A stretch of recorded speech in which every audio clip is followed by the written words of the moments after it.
ଏଇଠି ଦେଖନ୍ତୁ ସାଙ୍ଗମାନେ, ଦେଖ ସେ ଗାଲୁଆ ହେଇଛି, ତାକୁ ବହୁତ ବତାଉଥିବ କିସ୍ କର ପାପ ଶୋଇଛି, ସେ ଗୁଣ୍ଡ କରି ଖାଇଦେଲା ଆମର। ଏଠି କେତେ ବଡ଼ କଣ ଥିଲା, ଏଠି ତାକୁ ଆମେ ଗୁଣ୍ଡ କରି ପକାଇଥିଲୁ, ବହୁତ ସୁନ୍ଦର ଭାବରେ ଭଲ ହେଇଥିଲା। ଏବେ ଦେଖ କେତେ କାଚରା ହେଇଛି ଦେଖନ୍ତୁ। ଏଇଠି ସବୁ ଖାଇଦେଲେ, କେତେ ଏରିଆକୁ ଥିଲା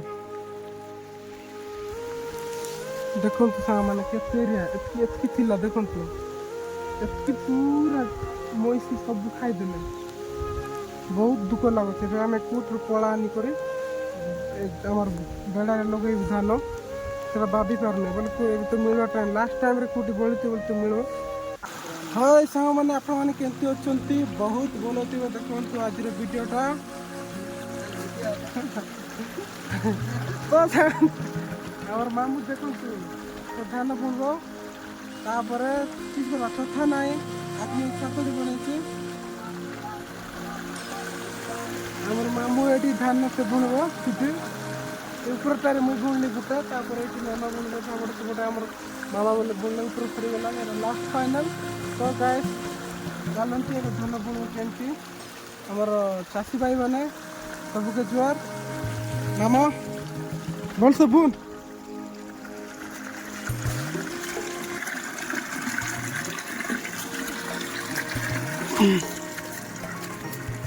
ତ ସାଙ୍ଗମାନେ ଦେଖନ୍ତୁ, ଦେଖିପାରୁଥିବେ ମୋ ମାମା କେତେ ସୁନ୍ଦର ଭାବରେ ଧାନ ବୁଣୁଛି।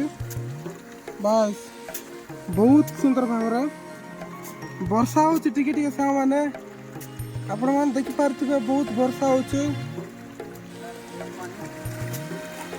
ପାଣି ବି ଦେଖ ପୁରା ଜମି ଯାଇଛି। ପାଣି ଯିବା ପାଇଁ ଆମେ ଏଠି ନାଳ କରିଛୁ, ଫିର୍ ବି କମୁନାହିଁ। ଏଠି ଯାଉଛି, ଏଟା ଯେଉଁ ଏଟା ଗୋଟେ ଅଲଗା ଧାନ, ଏଟା ତାର ବୁଣା ସରିଗଲାଣି ତାର।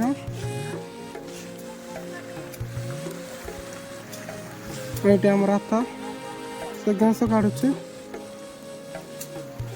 ତ ସାଙ୍ଗମାନେ ଆମେ ଅଲଗା ଜାଗାରେ ନା, ସେପଟେ ସିଆଡ଼େ ଅଛି ଆମର ଆଉ ଅଲଗା ଜମି, ସେପଟେ ପୁରା କାମ କମ୍ପ୍ଲିଟ୍ ହେଇଗଲା ଧାନ ବୁଣା।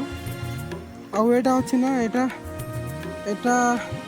ଯେଉଁ ଫଳ ପକାଇଛୁ, ଏଇଟା ବି ହେଇଗଲାଣି। ଆକୁ 2-3 ଦିନ ଗଲା ପରେ ଆକୁ ବି ଯେଉଁ ଧାନ ଲଗେଇବୁ ଆମେ କାଢ଼ିକି। ତ ସାଙ୍ଗମାନେ ଆପଣମାନେ ଜାଣିଥିବେ ଚାଷୀ ଭାଇମାନେ, ମୋର ଚାଷୀ ଭାଇମାନେ ଯେମିତିକି ଧାନ କେମିତି ଲଗାଯାଏ, ଯେଉଁ ଖାସ୍ ଥିବ ନା, ହଳ କରିଥିବୁ।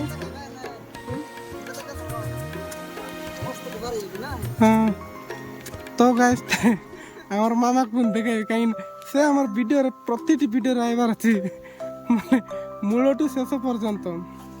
ତ ସେମାନେ ଆମର ମାମା ମୂଳଠୁ ଶେଷ ପର୍ଯ୍ୟନ୍ତ ସେ ଭିଡ଼ିଓରେ ଥିବାର ଅଛି।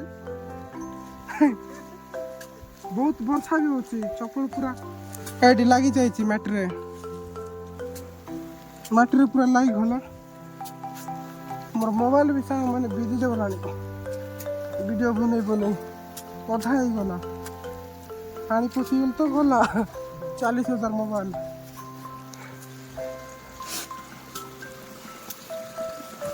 ତ ସାଙ୍ଗମାନେ ପଲା କେମିତି ଲଗେଇବେ, ଧାନ ପଲା ଚାଷୀ ଭାଇମାନେ, ଯେଉଁଟାକି ଏବେ ଟ୍ରାକ୍ଟର ବା ହଳ କରିଥିବୁ, ଅଳ ଖାସ ଥିବ କି ନା, ସେ ଖାସରେ ଆମେ ଏମିତି ସାର ଯେଉଁ ସରକାରୀ ଖତ 2020 ବା 28-28 ଦୁଇଟା 28 ଅଛି, 28 ବିଭିନ୍ନ ପ୍ରକାର ଅଛି, କିନ୍ତୁ ଆପଣମାନେ ଯେଉଁଟା ୟୁଜ୍ କରିପାରିବେ ସେଇଟା ମିଶେଇକି ଯେଉଁ ଖାସ୍ ଥିବ ନା, ସେ ଖାସରେ ଫାଷ୍ଟ ଖତ ଦେଇଦେବେ, ଖତ ମାରିଦେବେ। ଖତ ମାରିଲା ପରେ ତାକୁ ପଟା ଚପେଇ ଦେବେ, ପଟା ଚପେଇ କରି ଯେଉଁ ଧାନ ପଳା ଲଗେଇବେ। ସବୁଠୁ ବେଟର୍ ଏଇଟା, ଆଉ ଗଛ ହୃଷ୍ଟପୃଷ୍ଟ ହୁଏ। କାହିଁକିନା ପାଣି ଯେତେ ବର୍ଷା ହେଲେ ବି ନା, ଭିତରେ ଖତ ଥାଏ କି ନାହିଁ, ଖାସ୍ ଭିତରେ ଆରାମରେ ଗଛ ଉପରକୁ ଆସେ। ଆମ ପଟେ ଏମିତି କରାଯାଏ ସାଙ୍ଗମାନେ, ଆପଣଙ୍କ ପଟେ କେମିତି କରାଯାଏ ମୁଁ ତ ଜାଣିନାହିଁ ଚାଷୀ ଭାଇମାନେ।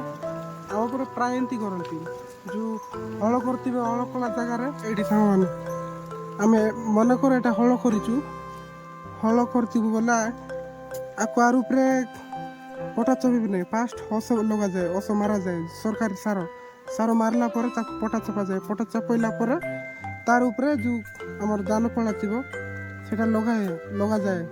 ଲଗାଇଲା ପରେ ସେଇଟା ଆରାମରେ ପୁଷ୍ଟ ହେଇକରି ଗଛ ହୁଏ, ଭଲ ଫସଲ ବି ହୁଏ। ତ ସାଙ୍ଗମାନେ ଏଇଟା ଗୋଟେ ଟ୍ରାଏ କରନ୍ତୁ। ସବୁ ଜାଗାରେ ନାହିଁ, ଫାର୍ଷ୍ଟ ଟାଇମ୍ ଗୋଟେ ଜମିରେ ବି ଆପଣମାନେ ଟ୍ରାଏ କରିପାରିବେ। ଆପଣମାନେ ଜାଣିଥିବେ କିଏ, କିନ୍ତୁ କିଏ ନ ଜାଣିଥିବେ ତାଙ୍କ ପାଇଁ ବହୁତ ଭଲ।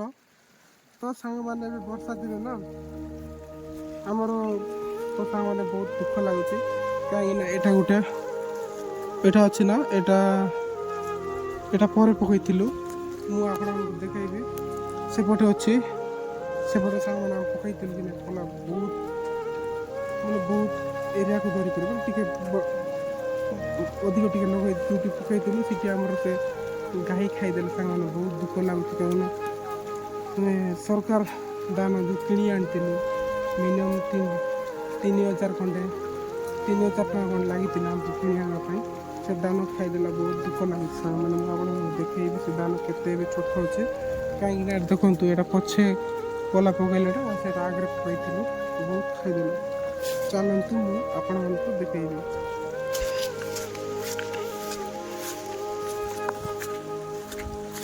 ତ ସାଙ୍ଗମାନେ ଦେଖନ୍ତୁ, ମୁଁ ଆମ ସାନ ମାମାର ଝିଅ ସାନଟା, ଯିଏକି ତାର ଏମିତି ଗାଲୁଆ ହେଇଛି। ଆମର ଦେଶିଆ ଭାଷାରେ ଗାଲୁଆ ବୋଲି କୁହାଯାଏ, ଓଡ଼ିଆରେ କ'ଣ କୁହାଯାଏ ମୋତେ ସେତେ ଜଣା ନାହିଁ ଓଡ଼ିଆ, କିନ୍ତୁ ଆମ ଦେଶିଆ ଭାଷାରେ ଗାଲୁଆ। ଏପଟେ ଗାଲୁଆ ତାକୁ ବଥା ହେଉଛି, ସେଥିପାଇଁ ସେ ଶୋଇଛି। ଏତେ ବର୍ଷା ବି ପାଣି ପଡ଼ୁଛି, ମୁଁ ବି ଡରିଗଲି। ଫାର୍ଷ୍ଟ ଟାଇମ୍ ଆଇଲିନି, ଏ ଟାଇମ୍ରେ ଦେଖିଲି ଡରିଗଲି, କିଏ ଶୋଇଛି ବୋଲି ଏତେ ବର୍ଷାରେ। ଏଇଠି ସାନ ଝିଅ ଶୋଇଛି।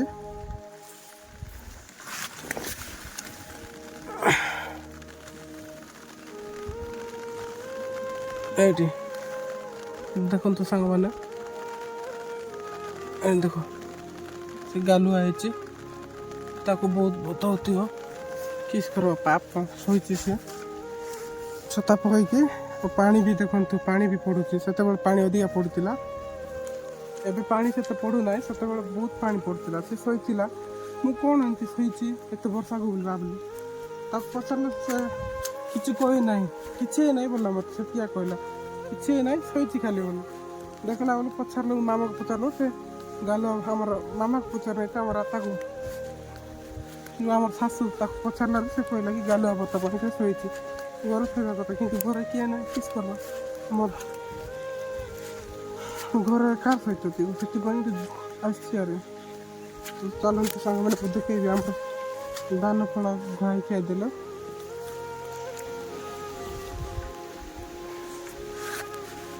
ତ ସାଙ୍ଗମାନେ ଆପଣମାନଙ୍କୁ ଦେଖେଇବି ଯେଉଁଟାକି ଆମର ଧାନ ଫଳ ଘାଇ ଖାଇଦେଲେ ମଇଁଷି, ସେଟା ବି ବହୁତ ଦୁଃଖ ଲାଗୁଛି। ଏଇଠି ସାଙ୍ଗମାନେ ଦେଖନ୍ତୁ କେତେ ଗାଈ ଖାଇଦେଲେ, ମଇଁଷି ଯାକ ଖାଇଦେଲେ। କେତେ ସୁନ୍ଦର ହେଇଥିଲା ସାଙ୍ଗମାନେ। ଏଇଠି ଏ ଭିଡ଼ିଓ ବି ଆପଣମାନେ ଦେଖିଥିବେ, ଯେଉଁ ଏ ଧାନ ଆମେ ପଳା ପକାଇଥିଲୁ, ଯେଉଁ ଗୁଣ୍ଡ ପଲା ବୋଲି କହିଥିବୁ, ସେ ଭିଡ଼ିଓ ବି ଏଇଟା ବନା ହେଇଥିଲା। ଏଇଠି ଆଉ କିଛି ନାହିଁ ସାଙ୍ଗମାନେ, ସବୁ ଖାଇଦେଲେ, ପୁରା ମାଣ୍ଡ ଛୁଣ୍ଡ କରି ସବୁ ଖାଇଦେଲେ। କିଛି ତ ନାହିଁ ଆଉ, କେମିତି ଲାଗବ?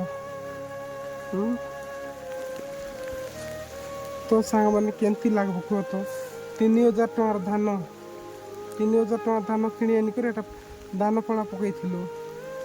ତାପରେ ସେଟା ବୋଲେ ଜଣେ ଲୋକ, ଏଇଟା ସେପଟେ ମଇଁଷି ଥିଲେ, ଜଣେ ଲୋକ ଖେଦି ଆଣିକରି ଏଠି ଯେଉଁ ଆମେ ହଳ କରି ଗଲୁ ଘରକୁ, ଆମେ ଗଲା ପରେ ଜଣେ ଲୋକ ପୁଣି ଏଇଠି ମଇଁଷି ଆଣିକରି ପୋଷେଇଦେଲା। ସେ ଆଜି ଆମ ଦେଶିଆ ଲୋକ ପ୍ରାୟ ଜାଣିଥିବେ, ଅଙ୍କାର ପାଇଁ ଏମିତି କରିଦେଇଛି ଆଉ।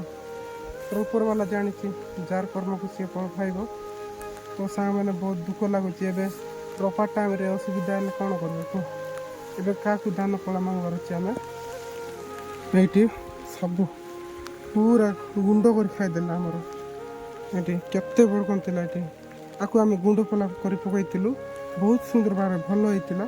ଏବେ ଦେଖ କେତେ କାଚରା ହେଇଛି, ଦେଖନ୍ତୁ।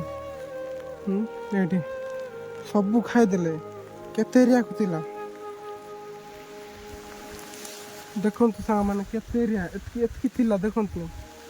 ଏତିକି ପୁରା ମଇଁଷି ସବୁ ଖାଇଦେଲେ, ବହୁତ ଦୁଃଖ ଲାଗୁଛି। ଏବେ ଆମେ କୋଉଠୁ ପଳା ଆଣିକରି ଆମର ବେଡ଼ାରେ ଲଗେଇବୁ ଧାନ, ସେଟା ଭାବି ପାରୁନି ବୋଲେ ଏବେ ତ ମିଳିବା ଟାଇମ୍, ଲାଷ୍ଟ ଟାଇମ୍ରେ କେଉଁଠି ବଳିଥିବ ବୋଲି ତ ମିଳିବ।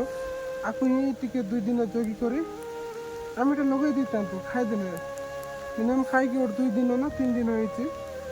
ଆକୁ ଆମେ ଲଗେଇକରି ଏବେ ଲଗେଇଲେ ବି ଏଇଟା ଛୋଟ ଛୋଟ ଅଛି ଆଉ କମ୍ ହେଇଗଲା, ବହୁତ ଖାଇଦେଲେ, ବହୁତ ନଷ୍ଟ ହେଇଗଲା ଆମର, ବହୁତ ଦୁଃଖ ଲାଗୁଛି। କାହିଁକି ନା ଯେଉଁଟା ଘରର ଧାନ ହେଇଥିଲା କିଣିକରି, ସେଇଟା ବି ସରକାରୀ ଧାନ କିଣିକରି ଆମେ ସବୁ କାମ କରୁଥିଲୁ। ଫିର୍ ବି କ'ଣ କରିବାକୁ, ଜଣେ ଲୋକ ଗାଈ ମଇଁଷି କେଦି ଆଣିଲା ଏଠି ରଖି ନେଇକି ଛାଡ଼ିଦେଇ ପଳେଇଲା, ଆରାମରେ ଖାଇଲେ। କିସ୍ କରିବା, ଅହଙ୍କାର ଲୋକ ଥିବେ କି ନାହିଁ? ଆପଣଙ୍କ ଗାଁ ଭିତରେ ବି ଅଛନ୍ତି, ପ୍ରାୟ ଗାଁରେ ଅଛନ୍ତି ସାଙ୍ଗମାନେ ଅହଙ୍କାର ଲୋକ ହେଲା, କିନ୍ତୁ ସେମିତି କରିବାର ନଥିଲା। ତ ଯାହା ହଉ, ଉପରବାଲା ସମସ୍ତଙ୍କୁ ଦେଖୁଛି, ଦୁଃଖ ଲାଗୁଛି। ଆଉ ଏଇଟା ଯେତିକି ଅଛି ସେତିକି ଆମେ କାଢ଼ିକି ଲଗେଇବୁ। ଯାହା ସର୍ଟେଜ୍ ହେଉଛି ବୋଲେ ସେଇଟା ଯେଉଁଠି ବାଇଚାନ୍ସ ବଳିଥିବ ବୋଲେ ସେଇଟା ଆମେ ଆଣିକି ଫିର୍ ଆଣି ଲଗେଇବୁ। ତ ସାଙ୍ଗମାନେ ଦେଖିଲ ଆମର ଦୁଃଖର କଥାଟା ଗୋଟେ କହିଦେଲି। ତ ସାଙ୍ଗମାନେ ଆଜିକାଲି ଚାଷ, କାହିଁକିନା ଚାଷ କରିବାର ଅଛି, ତ ପ୍ରାୟ ଲୋକ ଜମିରେ ଯାଉଥିବେ କାମ କରିବା ପାଇଁ। ତ ସାଙ୍ଗମାନେ ସକାଳ ଟାଇମ୍ରେ ଶୋଇଥିଲେ ବି ଉଠିବା ପାଇଁ ଟିକେ ଭଲ ଲାଗୁନଥିବ, ତ ଫିର୍ ବି ଯିବାକୁ ପଡ଼ିବ। ସେମିତି ସମସ୍ତଙ୍କ ପାଖରେ ଚାଷ। ତ ଚାଷୀ ଭାଇମାନେ ସମସ୍ତଙ୍କୁ ମୋର ଜୁହାର। ରହିଲି। ଜୟ ଜଗନ୍ନାଥ। Bye bye.